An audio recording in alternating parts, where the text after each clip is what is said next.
Hola, buenas tardes. Mi nombre es Asunción Villalón. Hoy les voy a explicar cómo funciona un inversor de corriente, eh, el cual sirve para transformar corriente continua a corriente alterna.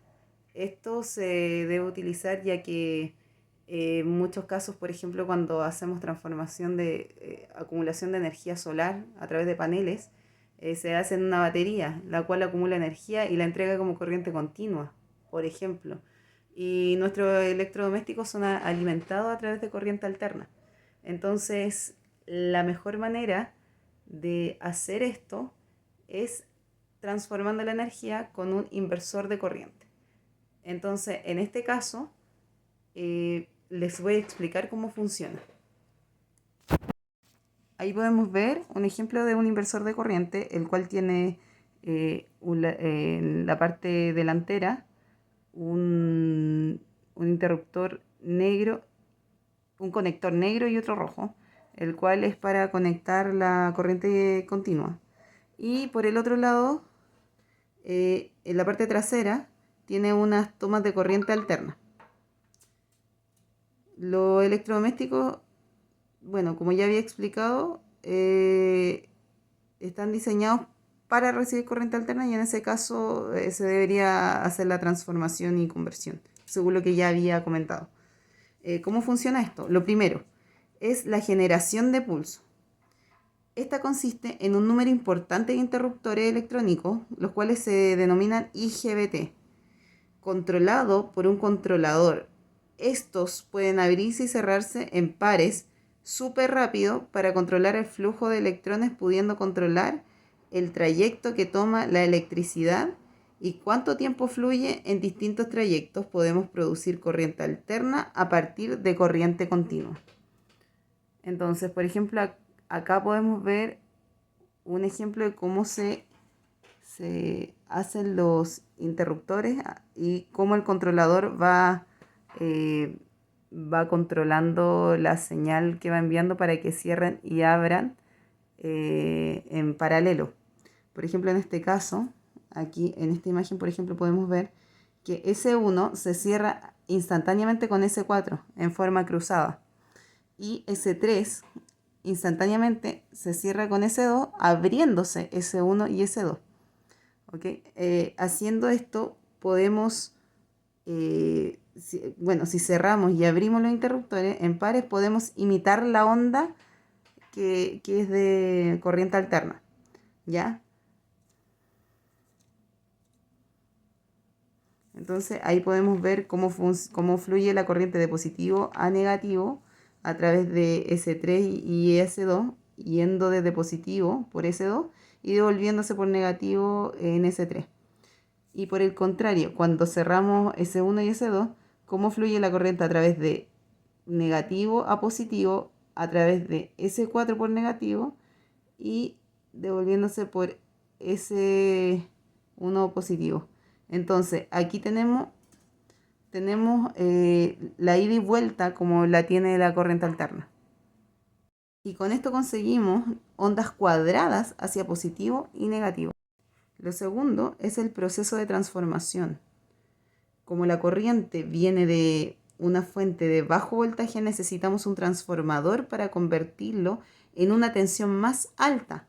Esto está formado por dos bobinas conectadas en paralelo que crea un campo electromagnético en la que produce un aumento en el voltaje. Suponiendo que la fuente tiene 12 volts, esto la transformaría a una onda cuadrada de 220 volts, por ejemplo. Aunque aún no se parece a una onda sinusoidal, ya que aún está cuadrada y no nos va a servir aún como para lo que requerimos, ya que son pulsaciones muy disparadas, no tiene una curvatura sinusoidal, como que es lo que buscamos. Podemos mejorar esto con un tercer paso, al cual le llamaremos conmutación de transformación. Cada segmento tiene una cantidad total de corriente que podría fluir. Pulsando los interruptores podemos controlar la cantidad de flujo que se produce en cada segmento. Esto dará como resultado un promedio por el segmento al que debemos aumentar y disminuir, dándonos así una onda. Por lo tanto, la carga experimentará una onda sinusoidal. Mientras más segmentos, más experimenta una onda uniforme. Esto lo vamos a explicar con estas imágenes. Bien, ahora, bueno, aquí se ve cómo se forma la onda cuadrada de positivo a negativo, generando los voltajes peak y voltaje peak to peak, ya pasando de positivo y cayendo bruscamente a negativo, ¿ok? Pero aquí podemos ver cómo se puede formar la onda sinusoidal con el paso de conmutación de transformación, que va creando muchas pulsaciones, como lo muestra entre S1 y S4, y muchas pulsaciones entre S2 y S3, que son los que forman la parte negativa y la parte positiva, dándonos así la forma sinusoidal que estamos buscando, con muchas pulsaciones. Y esto se genera gracias a la conmutación, ¿ya? En donde podemos controlar el voltaje de salida, controlando el tiempo que estará cerrados los interruptores. Por tanto, podríamos dar salida de 240 volts como 120 volts, recortando los tiempos de apertura y cierre. Entonces, con esta conmutación, en donde vamos controlando los tiempos que necesitamos según la onda que queremos formar, y obviamente la onda que queremos formar según el voltaje que queramos obtener, se van controlando la abertura y salida de los interruptores. Por ejemplo, aquí se puede ver una onda que se ha formado para 240 volts y otra para 120 volts con distintos tiempos de pulsación.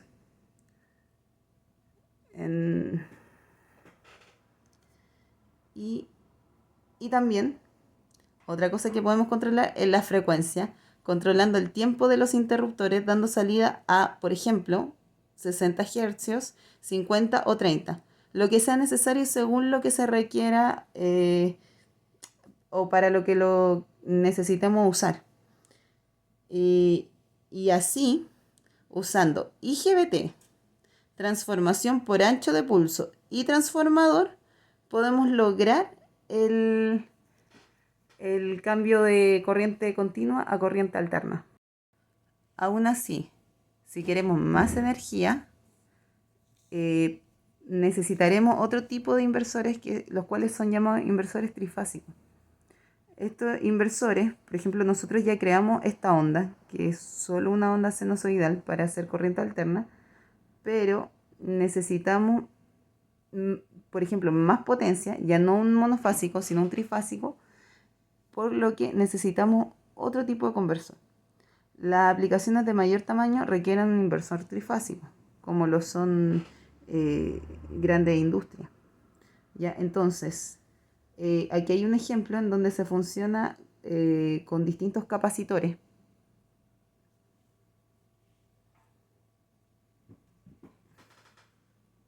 Los cuales van alternando el paso de la corriente, ya que nosotros sabemos que los diodos, bien, dije capacitores, perdón, los diodos siempre van en una misma dirección. Por ende, si yo los voy abriendo y cerrando el paso de la corriente entre, por ejemplo, como acá aparente, entre S1 y S6, por ejemplo, la corriente pasa entre fase 1 y fase 2. Si yo luego cierro el paso entre S1 y S2, pasará por fase 1 y fase 3 la corriente. Y luego cerrando S3 y S2, pasaría por fase 3 y fase 2. Luego, con la combinación de cierre entre S3 y S4, pasará la corriente por fase 1 y fase 2. Y luego, al cerrar S5 con S4, pasará la corriente entre fase 1 y fase 3.